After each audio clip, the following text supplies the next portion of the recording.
Hi guys, it's your girl Sarah right here on Relax Radio, and it is in fact a beautiful Thursday morning. All right, now I am super excited to be here because we're going to be talking about the safety of women in Taliban-controlled Afghanistan. All right, now we all know the crisis that is currently taking place in Afghanistan. We know that things have changed so much, so significantly, so dramatically over the past few days, and obviously, this is a conversation that we need to have, right? And it's obviously because there are so many people who are still in danger. Their lives are being threatened and they're trying to flee the country as soon as possible, right? However, along with that, we have the day for all of the troops to leave coming closer and closer, which is the 31st of August.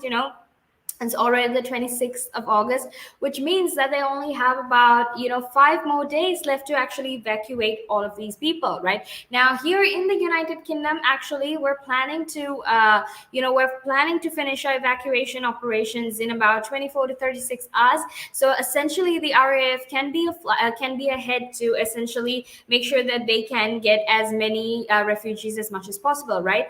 And yesterday, the Taliban actually issued a statement saying, what, people aren't going to be allowed to leave the country after the troops withdraw, right? And that is absolutely scary as well. So obviously, when it comes to things like this, obviously we need to talk about the safety of women in Taliban controlled Afghanistan. All right, what do their futures look like? What does it look like for them? And now we know that even when it comes to the Taliban, even though right now they seem to be sort of portraying this very positive PR image of themselves, and essentially portray themselves in a way where they actually want women to have rights, we don't know how long that will be for, right? Because we know the last time they were in power didn't really work out that well for women. All right, but before we actually head into that conversation, I want to very quickly remind you that you can in fact be a part of the show. All you need to do is just text me or call me on 078 share your thoughts, share your opinions, because I would absolutely love to hear everything that you have to say. All right, and don't forget to go like us on Facebook, follow us on Instagram, Twitter, and TikTok, and also don't forget to subscribe to our YouTube channel as well. That way you can actually make sure that you're always informed and you're always updated about all of these things. And don't forget to download our app, because that's available on both the Apple App Store and the Google Play Store, and that way you can actually make sure that you're always informed and you're always updated about everything, pretty much everything that happens in the world, regardless of whether it happens in the United Kingdom or the United States. You can be aware of everything. All right, and now let's actually head into our conversation, because we're going to be talking about how women's rights aren't essentially going to be that protected, especially in Afghanistan right now that it's controlled by the Taliban. Now, when the Taliban were last in power, Afghan women were actually not allowed to leave their homes, right? And this was the only time they were actually allowed to leave home was under certain narrowly defined conditions, okay? And if you didn't agree to these conditions, if you didn't follow these conditions, you actually risked being beaten, tortured, or even executed. All right, and that's just the sad truth, that's just the scary truth of it. All right. A lot of these women had to give up their rights. A lot of these women had to go back to pretending like they were robots, without feelings, without dreams, without goals to achieve, right? And the truth is, regardless of your gender, you shouldn't be put into submission like that. You shouldn't have to follow a specific set of rules and regulations simply because you are from a different gender. And it honestly just makes no sense to me, right? Now, in the days since the Taliban swept back into control, the leaders have actually insisted that this time is going to be different. But who's to say that who's to say that it's not going to be any different? Who's to say that that they're actually going to give women their rights, right?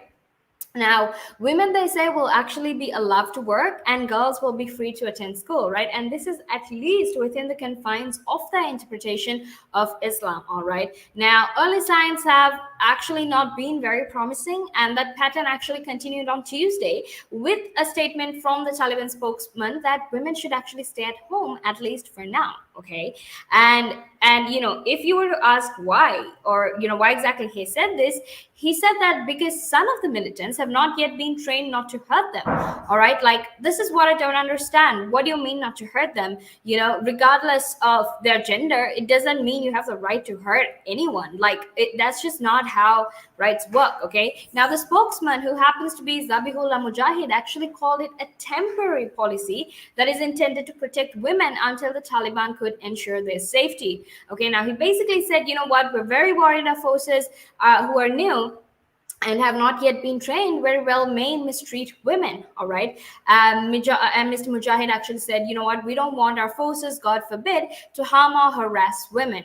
All right. But this is what, this again is a whole other conversation. But why do you have to, train someone to respect someone else? That is not something that you need training for. I mean, I might be wrong, because again, this is just my opinion, but feel free to share your thoughts and opinions as well. But right now we're actually going to head into a small break, and after that we will be back to discuss more of this. So obviously, until then, make sure that you stay tuned.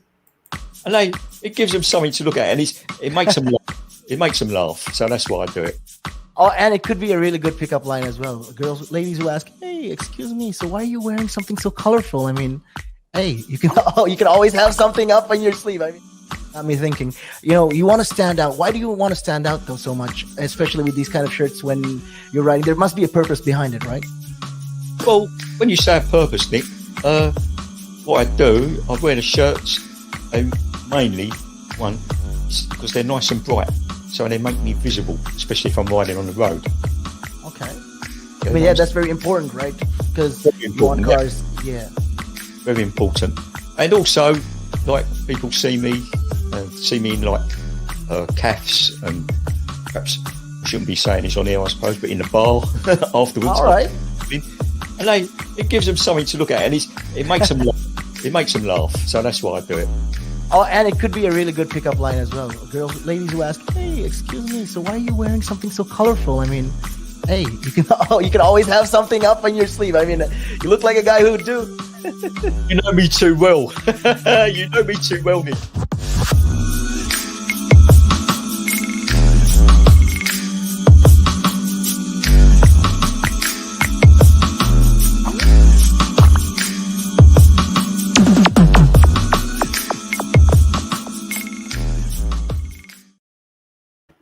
Hi guys, welcome back to the show. It is your girl Sarah right here on Relaks Radio, and I'm super excited to be here on this beautiful Thursday morning because we're having a very important and interesting conversation. All right, we're talking about the safety of women in Taliban-controlled Afghanistan and what exactly these women, the future of these women look like. Right now, we know that there were so many people who were fleeing Afghanistan, especially in the past few days, with regard to this whole conflict that has been happening, and people have been scared for their lives, right? People have essentially been worried for their lives, and that's just the truth of it. All right, so essentially, before we head back into this conversation, I want to very quickly remind you that you can in fact get in touch with me. All you need to do is just share your thoughts, share your opinions, and I would love to hear everything that you have to say. All right, and don't forget to let me know what your thoughts are with regard to everything that's happening in the world. So don't forget to text me or call me on 078-5247-3473. Share your thoughts, share your opinions with me, and you can go follow us on our socials. Now you can like us on Facebook, follow us on Instagram, Twitter, and TikTok, and actually make sure that you are always informed and updated about all of these. Okay, don't forget to subscribe to our YouTube channel, and also don't forget to download the app because that's available on both the Apple App Store and the Google Play Store. And that way you can actually make sure that you're always informed and you're updated about everything that happens in the world. Okay, and now let's actually head back into our conversation because we're going to be talking about, the safety of women in Taliban-controlled Afghanistan. All right. Now, before we actually head into this conversation, I want to very quickly, tell you, this is exactly what happened, right? Back when they were some time back when they were in control, we know that women's rights weren't exactly they were basically non-existent. To put it quite simply, they were basically non-existent, right? However, right now they seem to be saying, what, like, we'll actually give women their rights and make sure they have rights, right? We respect the fact that they will have rights, but it has to be within the confines of Islam. All right. Now, Mr. Mujahid actually said that women should stay home until we have a new procedure and that their salaries will be paid in their home. Okay.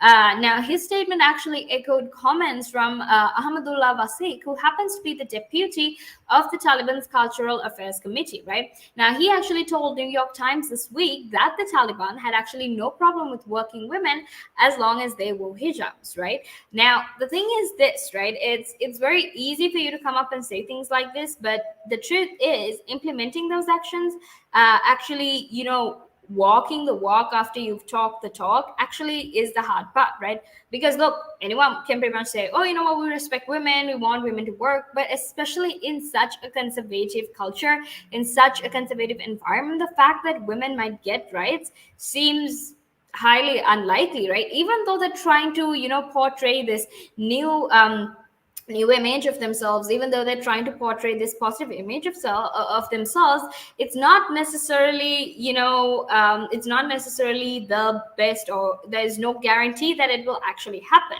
right? Now, like I said, his statement actually echoed comments from Ahmadullah Wasik. Okay. Now, but what he said is that for now we're asking them to stay home until the situation gets normal. But when is it going to get normal, actually? Because this wasn't a democratic election.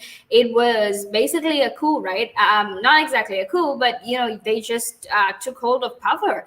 And the fact of the matter is that when President Ashraf Ghani left, that actually gave them much more authority to actually take hold of that power. So the thing is, when exactly are things going to get back to normal? Because that state is still in a crisis. Okay. So that's important to keep in mind as well. And he also said, he also said that for right now it is in fact a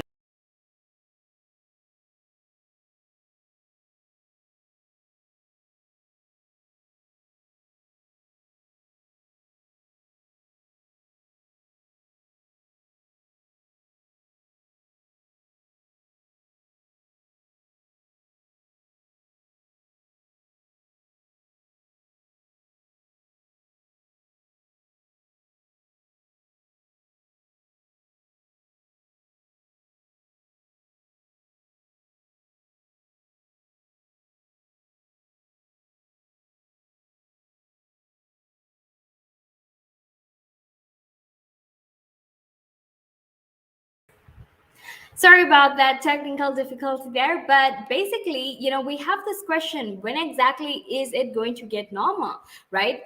Because right now, what we're seeing is that he specifically stated, what, it is a military situation right now, and until the situation gets better, we actually can't expect our women to have rights. Okay, so that's essentially the sad truth of it. And the truth is, it's actually a bit scary, because imagine being in that country, imagine working, imagine getting a university education, and then when you finally almost achieved all of your dreams, someone comes and tells you, what, you can't do that because you're a woman. All right. And this is exactly what Malala was fighting for as well, when she said, what, regardless of your gender, people should be allowed education. Girls should be allowed to have education. Why is it that we still keep putting down women to these submissive roles of housework, household chores, being a mother? Why are we still validating women's importance, their status, based on these traditional patriarchal stereotypical roles? Right now, during the first years of the Taliban rule, that is from 1996 to 2001, women were in fact forbidden to work outside the home, right? And even they were also forbidden to even leave the house without a male guardian, right? And they couldn't attend schools, and they even faced public flogging if they were found to have violated morality rules, like one that required them to be fully covered. Okay. Now, the claim is that restrictions on women's lives are a temporary necessity is in fact not something new. There's not something new for these Afghan women, right? Because the Taliban actually made similar claims the last time they were in power. All right. Now, this was, this was basically said by Heather Barr, who happens to be the Associate Director of Women's Rights at Human Rights Watch. Okay, and the explanation was that, you know what, security was not good, and they were waiting for security to be better, and that women would actually be able to have more freedom. So basically, that's just the truth of it. And we'll just have to wait and see how the situation progresses. But until then, we can't just expect these women to just wait, right? We have to try and evacuate as much as possible to make sure that we protect these women, that we protect their families as well. But right now, we're actually going to head into a small break. And after that, we will be back to discuss more of this. So obviously, until then, make sure that you stay tuned. The valuations that you place on an asset are always behind you. It's always in hindsight. It's never in front of you. And that's one of the challenges, right? Because you're always valuing what happened yesterday. And what you need is what's going to happen tomorrow. What am I saving or investing for? Why am I doing it? When will I need the money? And how much money do I need? Yeah. So that's quite important, because when you're looking at your net worth, you got to start with saying, well, what do I want my net worth to be, so that there's a goal, and then work backwards. How do I get there? And if I can start with £50 or $50 a week, if I save that every week, and you can go online and use calculators online. I don't have to teach you the maths behind it, but you can say, okay, and if I get a 3% return and I put this away for how long will it take to reach my goal? And that's called just this basic cash flow projection calculations. And it's what we use in financial planning all the time. What we say to clients is we say, okay, what is your goal? What is your objective? Where do you want to go to? And we discuss that in a lot of detail and over most of the meeting. And then the rest of it is saying, okay, in your exact circumstances, with your risk profile, with how you feel